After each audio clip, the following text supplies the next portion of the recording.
Hello friends, तो कैसे हैं आप सब।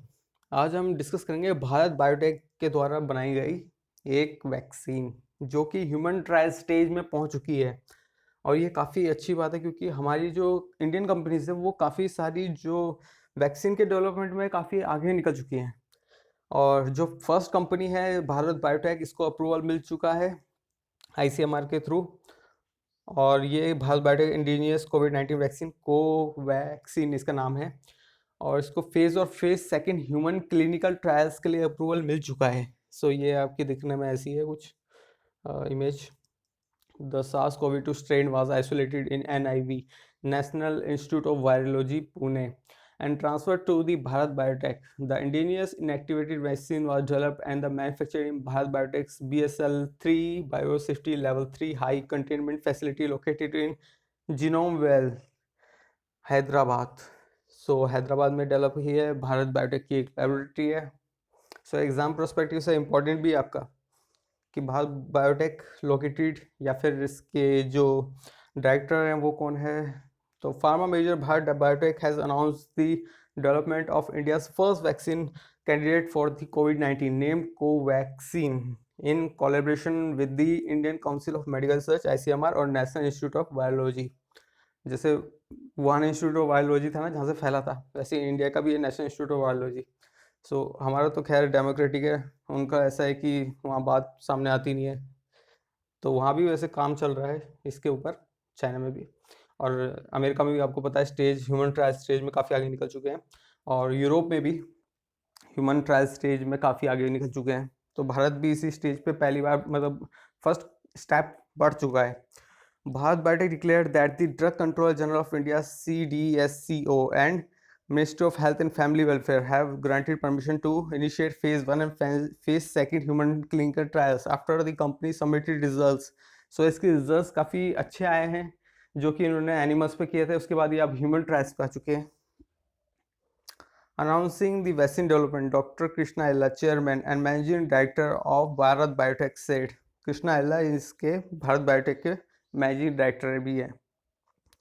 We are proud to announce Covaxin, India's first indigenous vaccine against COVID-19. ये फर्स्ट वैक्सीन भी है, आप ये समझ लीजिए। अभी तक कोई दूसरी कंपनी ने दावा नहीं किया है। The collaboration with ICMR and NIV was instrumental in the development of the vaccine. The proactive support and guidance from CDSCO have enabled approval to this project. Our research and development and manufacturing team worked tirelessly to deploy our proprietary technologies towards this platform. जब ये human trials पे कई सारी vaccine जब start हो जाती है, वो मतलब एक तरह से मैन्युफैक्चरिंग भी अपनी ज़्यादा कर देते हैं, प्रोडक्शन कैपेबिलिटी। और एक तरह से ये भी सुनने में आया है कि गवर्नमेंट इस पे काफ़ी ज़्यादा इंटरेस्ट दिखा रही है और इसके जो ह्यूमन ट्रायल्स हैं वो भी मुझे लगता है कि 1-2 महीने में जो फेज़ 1 है वो पूरा हो सकता है, क्योंकि गवर्नमेंट इसको जल्दी से जल्दी मार्केट में लाने की कोशिश करेगी। और जो फ्रंट लीडर जो पहले स्टेज पे जो लड़ रहे हैं कोरोना वायरस से, फ्रंट वॉरियर्स, जैसे कि आपके मेडिकल स्टाफ या फिर आपके पुलिस जो ऑफिसर्स हैं और जो सिपाही हैं, इन सब के लिए कोरोना वायरस को की वैक्सीन काफ़ी ज़्यादा ज़रूरी भी है। भारत बायोटेक का एक लोगो ये ऊपर है, कंपनी का लोगो है। Bharat Biotech's track record in developing Vero cell cultural platforms technologies has been proven in several vaccines for polio, rabies, rotavirus, Japanese encephalitis, chikungunya, Zika. ये सारी वैक्सीन भारत बायोटेक अभी तक बना चुका है इनके लिए, जो ये बीमारियां हैं पोलियो, रेबीज, रोटावायरस। आप समझ सकते हैं कितनी बड़ी कंपनी है। और जो 6 अदर कंपनीज जो वर्क कर रही है कोविड-19 वैक्सीन के लिए, अभी उनकी स्टेज अभी पूरी नहीं हुई है। Nearly 70 vaccine candidates are being tested and at least 3 have moved to the human clinical trial stage. But a vaccine for the novel coronavirus is unlikely to be ready for mass use before 2021.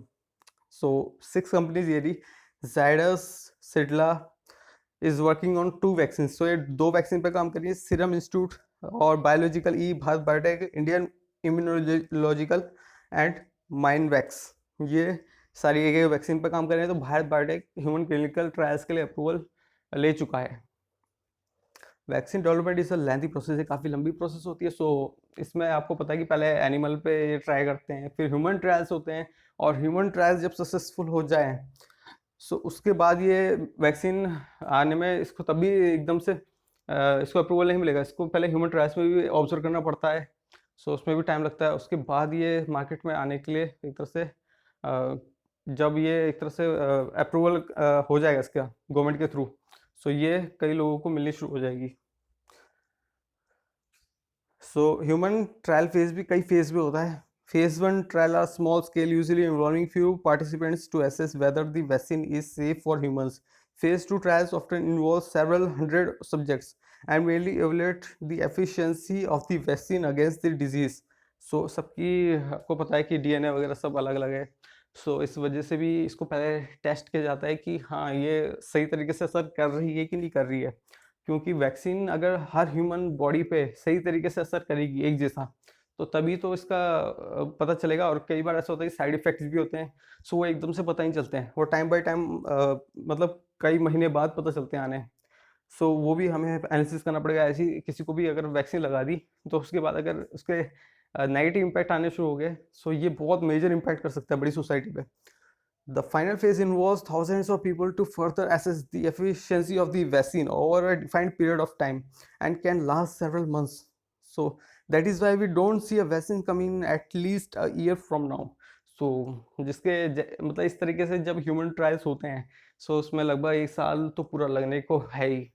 अगर approximately अगर इसके असर अच्छे तरीके से दिखने शुरू हुए जल्दी से जल्दी, तो शायद पॉसिबिलिटी है कि ये वैक्सीन बाज़ार में इस साल के अंत तक आ सके। बट जिस तरीके से ह्यूमन ट्रायल की फेज़ होती हैं फर्स्ट सेकंड थर्ड, सो उसमें भी टाइम बहुत लगेगा। Even after the vaccine is ready there are a lot of challenges including whether the vaccine is effective in the all populations and if it can be used for different strains of the novel coronavirus which might start mutating at the time passes। आपको पता है अलग अलग country में अलग अलग types के novel corona viruses हैं। इसका म्यूटेशन हुआ एक तरह से कंट्री वाइज के हिसाब से, उनके जो जियोग्राफी थी, जो उनका एनवायरनमेंट था, उस वजह से वो अपने आप को चेंज कर गया, इवॉल्व कर गया। आपको एक चीज़ ये पता होगी कि जो गुजरात का कोरोना वायरस है, उसका जो स्ट्रेन था, जो उसमें कोरोना वायरस का जो इम्पैक्ट था वो काफ़ी लार्ज था, उसमें डेथ रेट काफ़ी ज़्यादा था। सो ये भी एक होता है कि कोरोना वायरस का स्ट्रेन जो होता है वो अलग अलग होता है, अलग अलग स्टेट वाइज भी इंडिया में। बट ये है कि जो इंडियन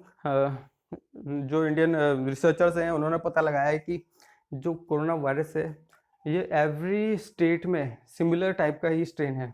सो अगर इसकी वैक्सीन बनानी हो, सो हमें ज़्यादा डिफरेंट तरह की मतलब 5 6 या 7 8 तरह की वैक्सीन नहीं बनानी, हमें एक तरह की वैक्सीन है उसको अप्लाई करना है बस।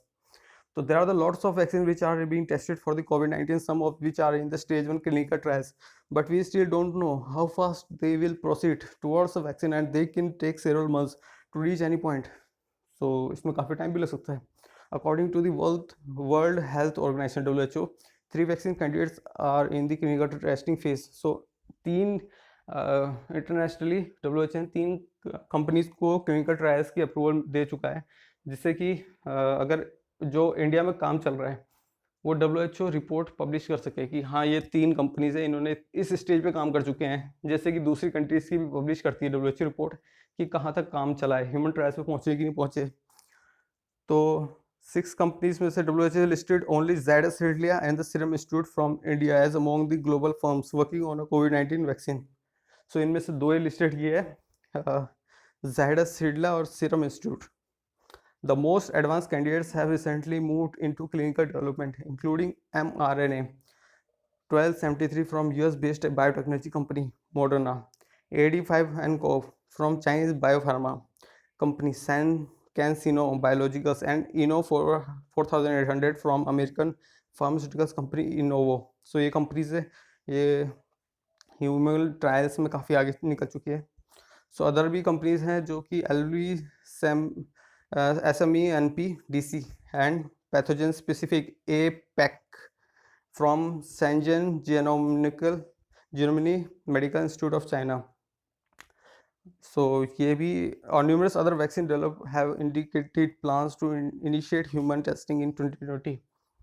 सो इसके अलावा भी और भी वैक्सीन ह्यूमन ट्रायल्स की फेज़ पे बढ़ सकी है। जो कंट्री में जैसे अप्रूवल मिल चुका है, वैसे वहाँ भी जैसे यहाँ 6 कंपनीज़ है, वैसे अदर कंट्रीज़ में भी होंगी, जो अदर कंपनीज़ ह्यूमन ट्रायल्स पे पहुँच चुकी हैं।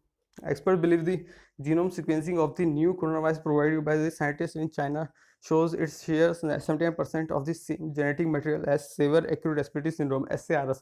इसको कोव 1 कहते हैं, जो कि कोरोना वायरस का फर्स्ट था।